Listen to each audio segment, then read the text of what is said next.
je déclare cette grosse bataille ouverte.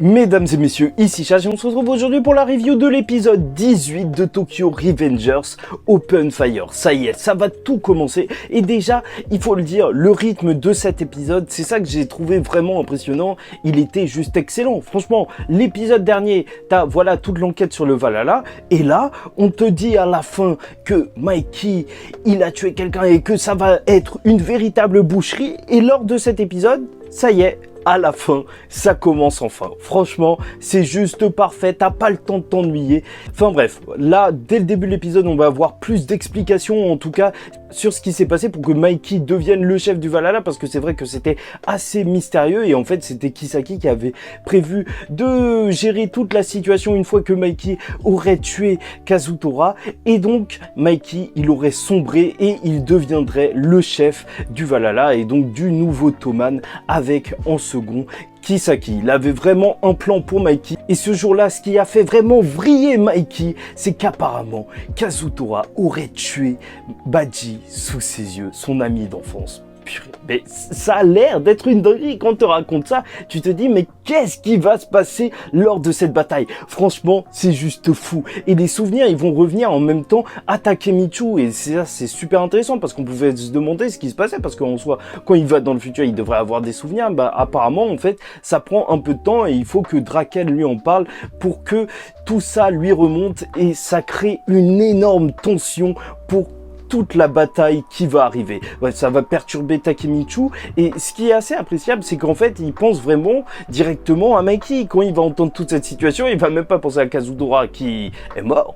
Non, il va penser surtout à Mikey qui avait l'air vraiment de souffrir de cette situation. En vrai, il l'a tué, mais c'est juste vraiment qu'il était à bout et bon, bien sûr, est-ce qu'il faut le pardonner ou pas? Je sais pas. Et est-ce que c'est la question? Non, je sais pas, mais c'est juste tragique et donc, ce qu'il veut, c'est protéger Baji à tout prix pour sauver Mikey en réalité. C'est donc l'objectif qui va être fixé avec Naoto et il va se retrouver directement dans le passé face à Ina qui lui offre le même collier que lui aussi avait. Bon, je vais passer sur le fait que je trouve que ce collier quand même il fait un petit peu féminin donc je sais pas, peut-être qu'elle aurait pu trouver autre chose mais c'est assez symbolique et ça va lui ramener plein de choses en tête.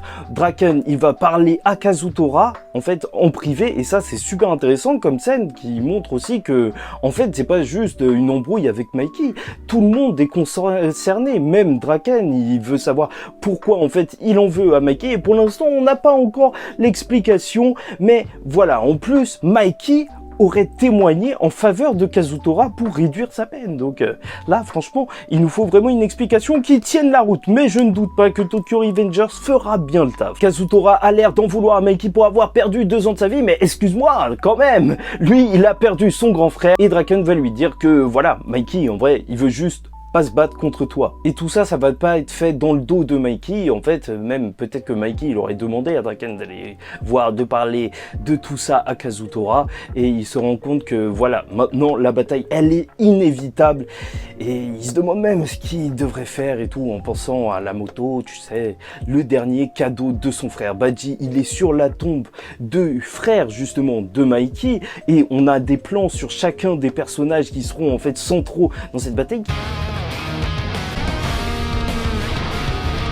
Est plutôt classe, c'est assez badass et tu sens que c'est le calme avant la tempête avec le Hanma qui rigole pour rien.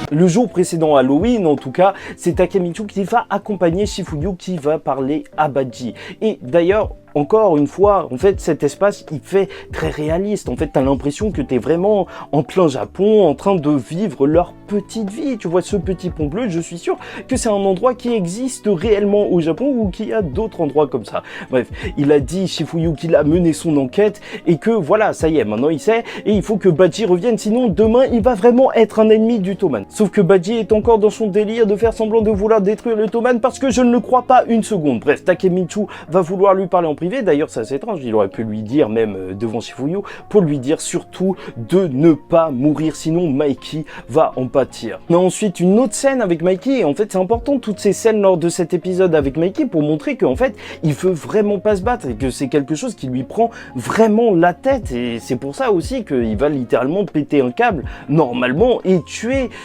Kazutora. Mais bon, espérons que Takemichi fasse son taf. Il se souvient que quand Badji en fait et lui ils étaient petits, ils jouaient sur une aire de jeu et tout, ils s'embrouillaient souvent, et cette fois ils vont devoir s'embrouiller pour de vrai, et ça montre aussi à quel point en réalité il est attaché à Badji. Sauf que c'est assez compliqué pour Mikey en tant que chef du Toman, tout le monde veut affronter Valhalla, en soi il peut pas faire semblant et ne pas affronter Badji. Sauf que voilà, pendant la réunion, et déjà l'ambiance est toujours aussi classe, même si on parle juste d'un gang, c'est un gang qui respire la classe. La nuit, comme ça, avec Draken qui va annoncer que Mikey va parler, et il va rappeler qu'il n'y a aucune pitié pour les traîtres ottomanes.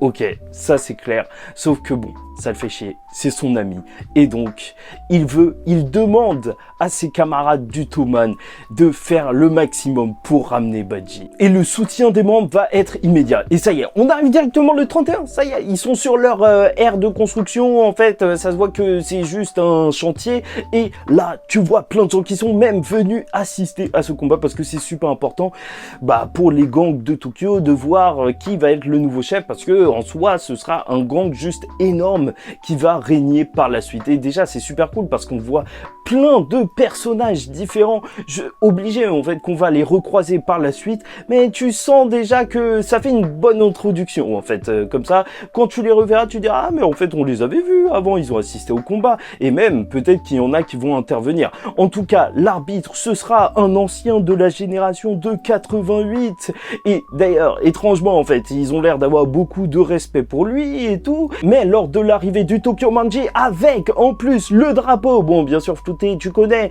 censure et tout, stupide, et l'arrivée du Valhalla, et ça m'a fait exploser, comment il a dit Valhalla.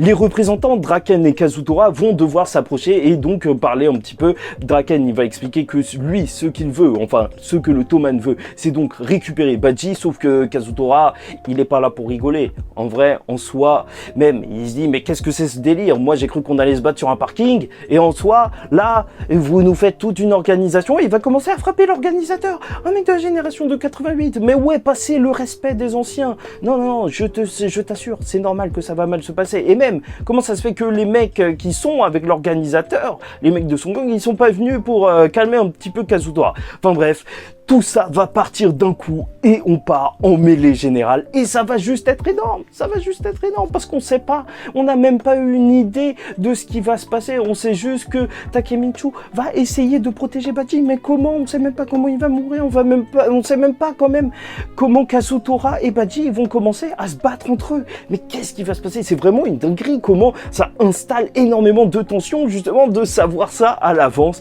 et ça va juste être énorme. Enfin bref, cet épisode, il était génial, comme d'habitude avec Tokyo Revengers. N'hésitez pas à liker, disliker la vidéo si vous n'avez pas apprécié. Commentez, donnez-moi votre avis sur cet épisode en commentaire. N'hésitez pas à vous abonner parce que chaque semaine on parle de Tokyo Revengers, et normalement c'est plus le dimanche, mais tu connais, tout le temps en retard. Et en attendant la semaine prochaine, je vous dis ciao tout le monde, et surtout faites attention à vous et paix sur vous.